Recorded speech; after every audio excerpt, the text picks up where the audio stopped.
aquí. Mi primer invitado es el señor Ángel Tipantoña. Ángel, bienvenido. Buenos días. Un placer saludarlos, estimado Anderson. Muchas gracias por el espacio, saludar a todo su equipo de comunicación y permítame por este medio saludar a toda la población del país, particularmente a los pueblos y nacionalidades indígenas, a los pueblos y nacionalidades. Y también a toda la población a lo largo y ancho del país y a nuestros hermanos y hermanas migrantes ecuatorianos que se encuentran en distintas partes del mundo y que muchos sintonizan a este importante medio de comunicación. Y gracias por el espacio, porque otros grandes medios de comunicación no nos han dado espacio y ni darán para poder dar nuestro criterio, nuestro punto de vista, y por eso reconocer este espacio. Aquí muchas gracias. Espacio todo el mundo, Ángel, hasta el presidente de la República. Ángel, empecemos por el principio. Usted es muy crítico de cómo el Pachacutic está llevando el proceso de fiscalización contra el presidente de la República. ¿Qué es exactamente lo que le molesta?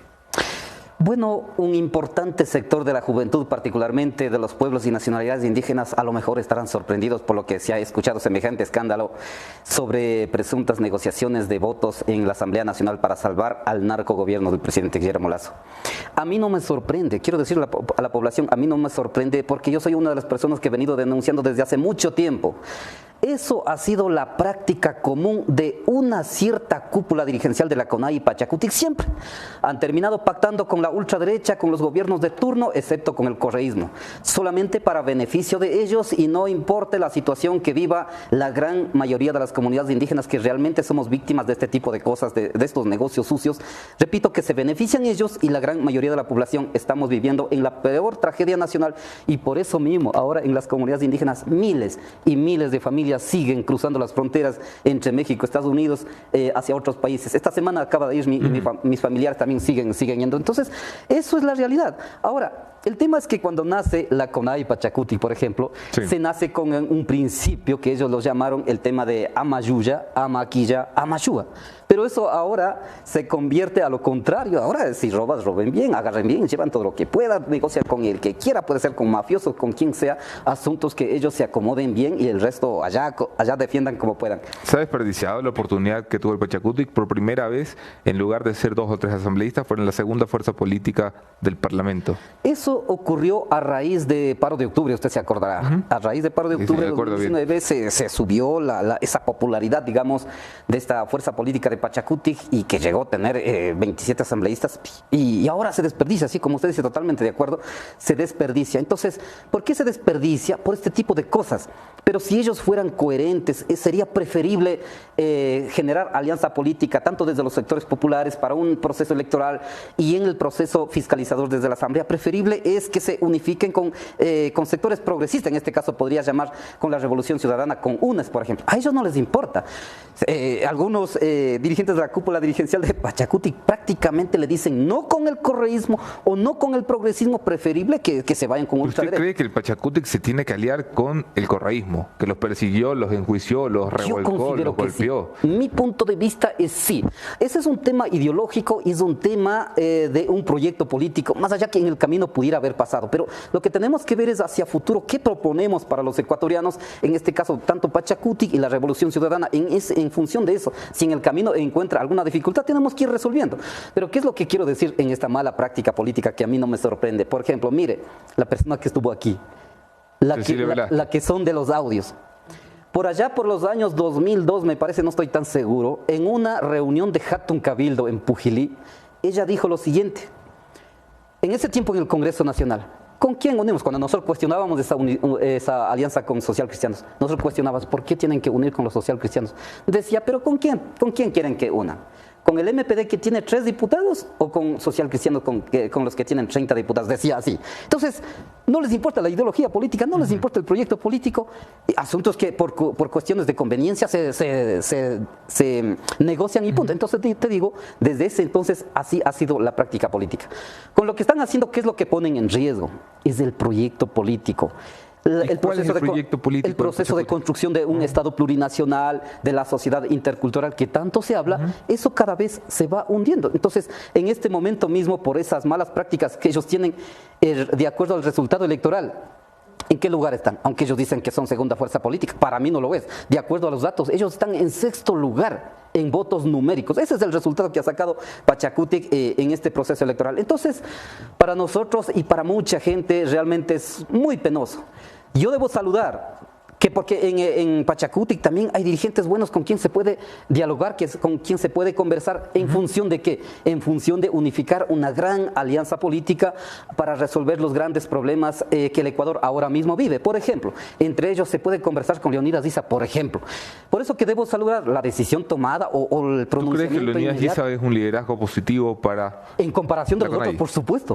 En comparación de otros, por supuesto. Entonces, Leonidas Issa ha llevado al movimiento indígena a por primera vez en 30 años ser criticado por la violencia. Eso no pasaba antes con ninguna dirigencia de la CONAIE. Los movimientos, o sea, levantamientos ha existido. Sí, lo que no había era terrorismo, lo que no había era quema de edificios. Que han votado a los presidentes, yo no lo veo así. El movimiento indígena, los levantamientos, no lo votó al presidente, sino que solamente sirvió, por esa mala práctica dirigencial, sirvió solamente como escalera. Nunca votó como tal, sino solamente sirvieron. Entonces, yo debo saludar la posición política tomada por la dirigencia de la CONAIE en lo que piden la separación de este tipo de personas. Yo digo, deben separar. Ese tipo de gente debe ser separado, porque si no, cada vez está dañando la imagen del movimiento, cada vez se va poniendo en riesgo a este gran proyecto político. Ángel, voy a pasar con Jefferson Sanguña y Mónica Velázquez, que tienen preguntas para ti. Esta es tu cámara. Ángel, ¿cómo está? Muy buenos días. Gracias por aceptar la invitación. Poco ayuda a entender por qué es una buena idea aliarse con el correísmo. O sea, usted dice mucho mejor hacer alianza con el correísmo cuando precisamente el correísmo con los grupos indígenas los tuvo presos. Por ejemplo, a Guadalupe Llori, que en su momento estaban bien todos con Guadalupe Llori cuando fue la presidenta de la Asamblea. Después ya no les gustó mucho, cuando incluso les quitaron uno de sus edificios también donde hacían concentración. O sea, la historia que tiene el correísmo con el movimiento indígena no ha sido de la mejor. Usted dice, es una mejor idea aliarse con ellos. ¿No le parece un poco contradictorio aliarse con quienes lo trataron mal? Yo puedo decir, hay tres cosas. El primero, Rafael Correa, cuando asomó como posible candidato o como posible precandidato para presidente posterior a la salida del Ministerio de Finanzas de aquel entonces, en el 2005, el acercamiento era con Pachacutic. Él iba a ser posible candidato con Pachacutic. Lo que no se logró consolidar es que él podía ser presidente, porque Pachacutic planteaba que Rafael Correa sea vicepresidente y Pachacutic ponía candidato a presidente. Entonces había mucha coincidencia, había esa cercanía, primero. Segundo, es en función del proyecto político, le digo. La Revolución Ciudadana o el correísmo, como se lo llama, tiene un proyecto político que plantea resolver los grandes problemas que el Ecuador ahora mismo vive. ¿Y usted cree que durante el correísmo se resolvieron muchos de esos problemas? Entre ellos, permítame, por ejemplo, la construcción del Estado plurinacional, que de alguna manera plasma en la Constitución de ahora. Entonces, en ese marco, el otro elemento es que, lamentablemente, este tipo de mala práctica de varios dirigentes, preferible aliarse con el banquero, preferible aliarse con grupos económicos, preferible aliarse con la mafia, y pues que no vamos con Rafael Correa de ese entonces. Además, Rafael Correa no le dejó chantajear, no le dejó para que se tomen los ministerios. Entonces se vengaron no la CONAIE, no el movimiento indígena, no Pachacutic como tal, sino una cierta cúpula dirigencial. Pero eso no significa que a futuro, frente al escenario que vive el país, podemos entrar a conversar en función de, repito, generar una gran alianza política con los sectores más progresistas de izquierda que yo puedo señalar de Pachacutic, de la CONAIE. Y en ese marco digo que con Leonidas Issa es posible conversar. Y con muchos. O sea, Leonidas Issa está de acuerdo de hablar con el correísmo. No puedo aseverar, no conozco, porque no hemos hablado de esos temas, sino que ese es mi criterio muy personal. No puedo hablar ni siquiera que es criterio de la Revolución Ciudadana, sino que es mi criterio muy personal, que debería ser así. Usted dice, claro, esto es parte de alianzas que se pueden generar durante la política. Dice que este es el proyecto de Pachacutic. Pero ¿cuándo Pachacutic va a tomar decisiones por sí solas y no depender, digamos, de otros partidos? Porque es algo que también se les critica a ustedes. Hoy por hoy lograron una votación histórica en la Asamblea, 25 asambleístas, que al final del día todos están divididos, todos buscan pelear, o sea, todos están peleados con todos. Entonces, ¿cuándo el Pachacutic, en lugar de buscar tal vez estas alianzas, este poder, va a consolidar su propio poder? Porque no han sabido tampoco capitalizar ese poder político que han tenido. Yo considero que lo que estoy diciendo es una aspiración como Ángel, como un dirigente indígena, progresista, de izquierda, izquierda y así compartimos con muchos dirigentes de base. Claro, esto no será compartido, no será ni siquiera aceptado por una cierta cúpula dirigencial de la CONAI Pachacuti, quienes tienen otros intereses, quienes tienen otra visión, quienes están diciendo si roben bien, quienes están diciendo que los alcaldes ahora tienen legítimo derecho de llevar el 25 o el 30% de cada contrato. Los que están diciendo eso, los que tienen ese criterio, por supuesto, no van a aceptar. Entonces, pero lo que quiero señalar es que ¿en qué escenario ocurre estas cosas ahora? Ocurre en un escenario donde el país prácticamente se desangra. Diario, ¿cuántos muertos? Según datos del propio ministro incompetente, el ministro Zapata, es que solamente en el primer trimestre de este año más de 1.356 asesinatos violentamente. Y si no tomamos un control, si no se toma un control ahora mismo con carácter urgente, terminaremos el año con más de 6.300 asesinatos en el país, que significará más del 34 muertes violentas de cada 100.000 habitantes. Entonces, el país de ahora no tiene educación, no tiene salud, no tiene trabajo, no hay seguridad. Tenemos un presidente de la República que en el momento de activar la Comisión de Seguridad, por ejemplo, en Esmeraldas se va después de 5 días, o sea, programa para después de 5 días, llega 5 días, ni siquiera se va, se declara enfermo y no se da esa reunión de seguridad. Por tanto, tenemos un presidente podrido, tenemos un gabinete presidencial total incompetentes, total inútiles. Entonces, y en ese marco, como nos atacaban a quienes oponemos a la política de este gobierno, porque yo soy uno de los peticionarios de la revocatoria del mandato, por ejemplo, entonces a todos quienes oponemos a la política de este gobierno, ¿qué nos ha dicho? Que somos narcotraficantes, somos terroristas, somos de la mafia, cuando ellos estarían involucrados en este tipo de cosas, ellos serían responsables de todo lo que pasa en este país. Eso ha llevado a que dentro de un proceso de investigación que han hecho ustedes como la Posta mismo, un juicio político. Entonces, en la Asamblea Nacional, ¿qué es lo que quiero decir? En este momento hay una gente que defienden a este gobierno, sí, desde luego, a un Estado con la que vive ahora. Hay otra gente que quieren un cambio, que queremos un cambio, por supuesto. Entonces hay dos posiciones distintas.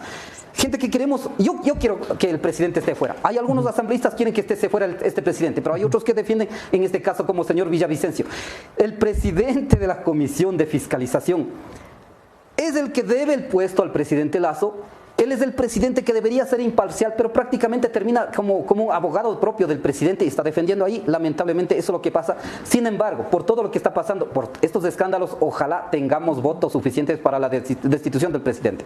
Aunque el presidente días atrás, ¿qué es lo que dijo?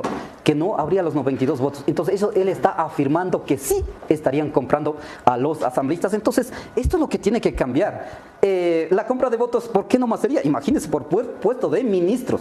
Yo digo, la cúpula de Pachacuti siempre cogobernó con otros gobiernos, con Lenín Moreno cogobernó, y con este gobierno mismo cogobierna de alguna manera, porque tiene altos funcionarios en el gobierno de Lasso, en Cotopaxi. En la Sierra Central tiene al subsecretario de Aguas, con este gobierno tiene Pachacuti. Entonces así habrá muchos funcionarios, para mi opinión, que sí cogobierna, sí tienen pactos, y por eso es que siguen negociando, y por eso que como que ponen en dudas, no, dependerá cómo viene la resolución de la Corte Constitucional para tomar una decisión.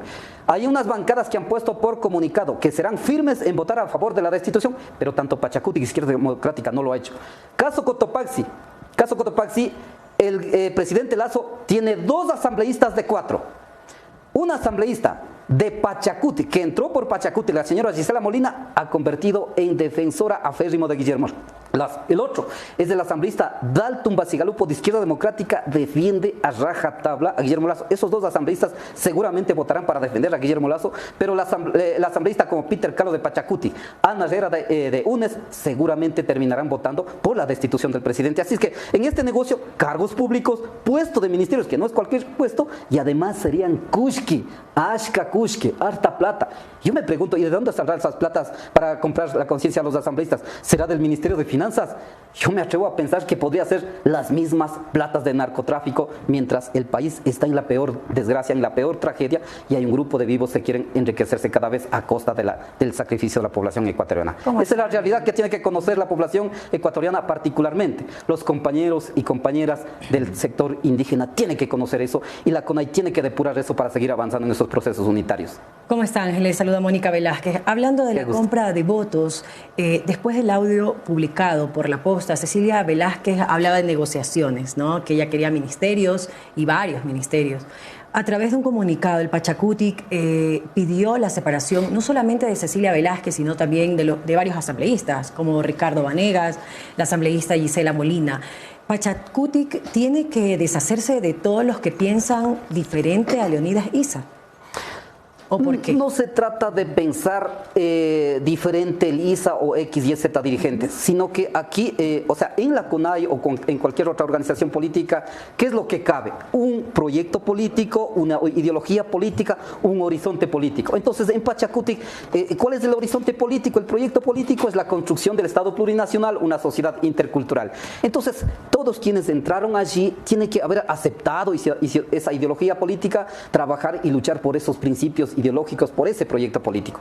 Pero ahora, si alguien se descarrila, por supuesto que tendrá que ser observado. En este caso, algunos dicen, no, el ISA no es patrón mío, la CONAI no es Hacienda. Entonces ellos están pensando otras cosas, ellos están pensando en negociar, ellos lo que están pensando es beneficio personal y no un beneficio colectivo. Recuerde que Pachakutik siempre ha profesado, es la decisión colectiva la que cabe, pero en este caso algunos se declaran independientes, se declaran que son autónomos y se olvidan con quienes llegaron, con quienes apoyaron, porque si no hubiera sido apoyado en este caso, no hubiera auspiciado Pachakutik, esa gente nunca estaría en la asamblea.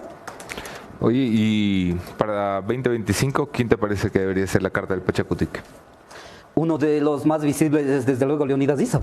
O sea, tú ya te tatúas a Issa aquí en el brazo. Mira que yo no soy de Pachakutik, no soy de Pachakutik y yo no soy de la CONAI. ¿Por qué? Porque siempre nos han perseguido esta gente por este tipo de criterios que tenemos. Entonces, yo pocas veces he hablado con Leonidas, él seguramente me va a escuchar, pocas veces he hablado. Yo he hablado menos con Leonidas que tú. Pero de toda esa dirigencia, yo sí debo decir públicamente, Leonidas Issa es de alguna manera el dirigente más sano, y por eso que toma estas acciones. Pudiera equivocarse igual como todo ser humano, pero él es una de las cartas que más se puede conversar, y en la base de la CONAI y Pachakutik, Leonidas tiene aceptación. La vez anterior no era Yaku, era Leonidas Issa, nosotros dijimos públicamente. Entonces esa es una de las cartas. Claro, desde luego asomará otras cartas, desde luego esta gente que están negociando ahora obstaculizarán la posible candidatura de Leonidas Issa, obstaculizarán, ya lo veremos. Entonces, en ese marco yo digo que sí es posible conversar y generar esta gran alianza para recuperar la patria con los periodistas progresistas, con los periodistas quienes han venido luchando para, o sea, en contra de esta política, así como ustedes, por ejemplo. Entonces, eso es algo. Me van a hacer ministro del gobierno de Issa. Me van a hacer ministro del gobierno de Issa. Está bien, pues si es yo quiero ser ministro del gobierno de Issa. Oiga, Ángel, no, muchas gracias, yo periodista nomás. Ángel, te escuché decir, me corriges si me equivoco, te escuché llamar perro defensor de los banqueros al asambleísta Fernando Villavicencio. Pero por supuesto, yo está un poquito subidito de tono Pero es que ya da coraje. Bueno, si es que de repente se quiero decir que mucho, hay perros que se pueden ofender. Puedo pedir disculpas si es que de repente se sintieron ofendidos, pero es que ya da coraje. La gente incluso puede decir hasta mucho más. Pero es que ¿cómo es posible, siendo presidente de la comisión, que debe ser imparcial, pero sin embargo termina siendo como abogado defensor de Guillermo Lasso, y ahora mismo, el día de ayer mismo, acaba de ser apelado a la presidencia, por ejemplo? Entonces, ¿por qué hacen eso? Por esas actitudes. Además, imagínense. Le han apelado a la presidencia porque la ha apelado desde la presidencia. Sí. Ahora, imagínense si hubiera sido digamos, un juez ordinario en un juicio ordinario. Un juez no puede adelantar ese criterio. El juez debe ser imparcial. Y si es que él es pana de algún imputado, debería darse un paso al costado para que otro asuma la conducción o lleve adelante este proceso. Ángel, muchas gracias por el tiempo y el espacio y la oportunidad de conversar. Muchas gracias. Bienvenido siempre. Bienvenido. Muchísimas gracias. Ok, esas son las declaraciones del señor Ángel Tipantuña, dirigente indígena también, en el contexto del juicio político.